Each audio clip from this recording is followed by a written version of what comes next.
Okay, question. Why do so many people in the book community still not understand basic publishing? Let's say it. Let's say it. It's baffling that in 2025, after years of BookTok exploding, BookTube evolving, podcasts gaining stream, blog posts, published professionals becoming more vocal online, so many people in the book community still don't understand how the industry works. I'm Will, I host the Book Geek. Like, sub, tell me what you think in the comments below. Membership and Patreon is available for anyone who's interested in exclusive content and a bit of behind the scenes. And I don't mean complex marketing analysts or international deals, I mean basic stuff. Like how advances work.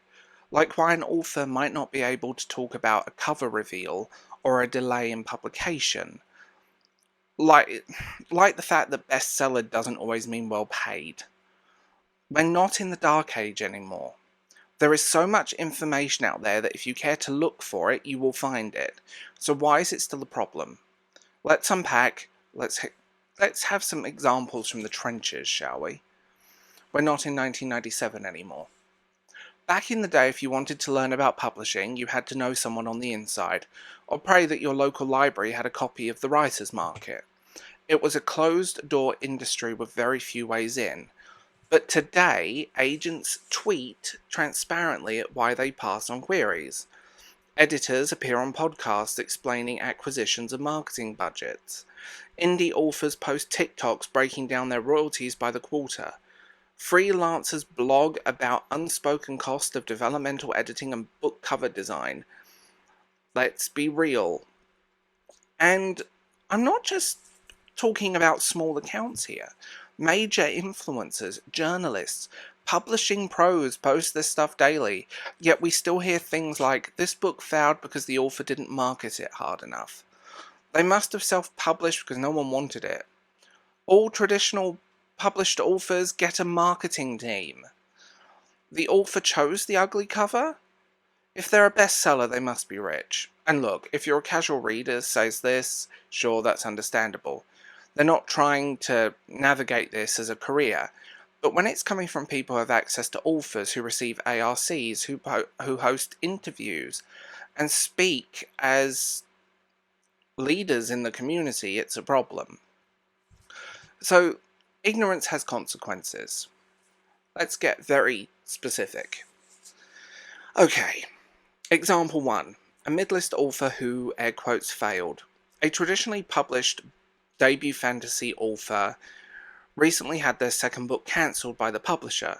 Not because the book wasn't good, it was well received, nominated for an award, and loved by its niche readership. But the first book didn't earn it, industry logo. It didn't sell enough to recoup the advance. The publisher saw the numbers and pulled the plug. BookTok was flooded with, comments of, wow, guess the author gave up, or they must have not believed in their story. In reality, the author has no say in this. They wanted to finish their trilogy, the decision was business, not personal, and readers were blindsided because they don't understand how this side of the industry can be for non-superstar writers. Example 2. Okay. A self-published author with a six-figure year. Another author, completely indie, quietly earned over $150,000 last year from a backlist of slow-burn contemporary romances. I'm not literally, they'd been publishing for years and then all of a sudden, viral. They control their pricing, covers, release schedules, and ads.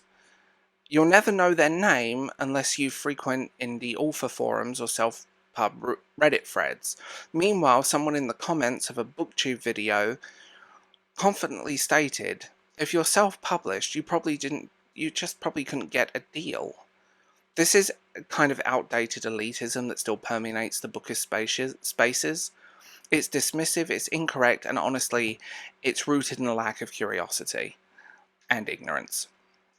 Example 3. Author blamed for delay of book. A YA author's second book was delayed by almost a year. The publisher changed the release date 3 separate times. Fans, understandably, were frustrated, but the author couldn't legally explain the reason behind it due to NDA and contract clause. Still, creators and commenters speculate they probably didn't finish it on time. They must not care about their readers. Maybe the book was bad. What they don't know is the book is done. The delay come from publishing reshuffling. They reshuffled their release calendar due to a paper shortage and sales projections. But because the author had to stay quiet, the narrative shifted and the misinformation started to spread. Now, we also need to talk about the toxic positivity and vibes first culture. Part of the problem is that much of the bookish internet, especially BookTok, runs on vibes. Content is driven by aesthetic, mood, emotion, and surface level opinions. And to be clear, there's nothing wrong with loving a book because of how it made you feel. That's why we read. But when the discourse stays at surface level, things get reduced fast. The book flopped, the author didn't try hard enough. Self-pub, not good enough for trade. Bestseller, millionaire. No special editions, the publisher doesn't care.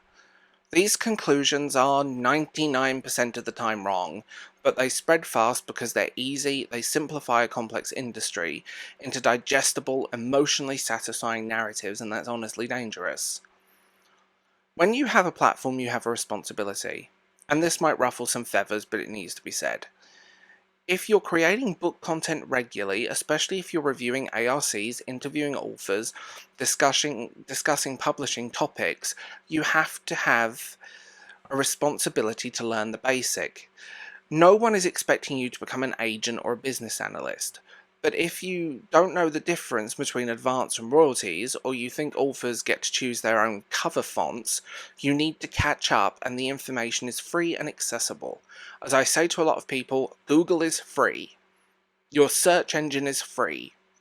You can find this information readily and out there available. Okay, so let's be solution focused. Here's what, in my mind, the community needs to start doing. Value information over aesthetics. Post the pretty shelves and cozy reading vlogs, but also make room for posts that explain how pre-order sales are affected or how returns work. Correct gently but firmly. When you see misinformation, especially from creators with reach, don't pile on.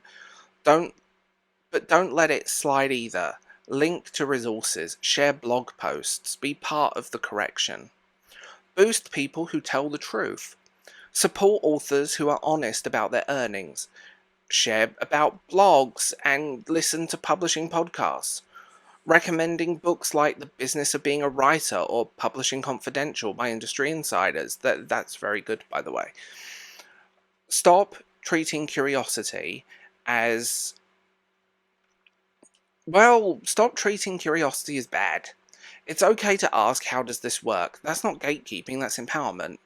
Normalize talking about the unglamorous stuff. It's okay to love books and acknowledge that the industry is hard, flawed, and often frustrating by design. There is no if, buts, and maybes there. So, this is an industry built on storytelling, but too often the story we tell ourselves about publishing is fantasy. The passion alone is enough. The good books always rise. Success is complicated. The truth is messy and more human. Authors are workers. Publishing is a business. And if you want to support the creators and stories you love, we have to understand the system they're navigating.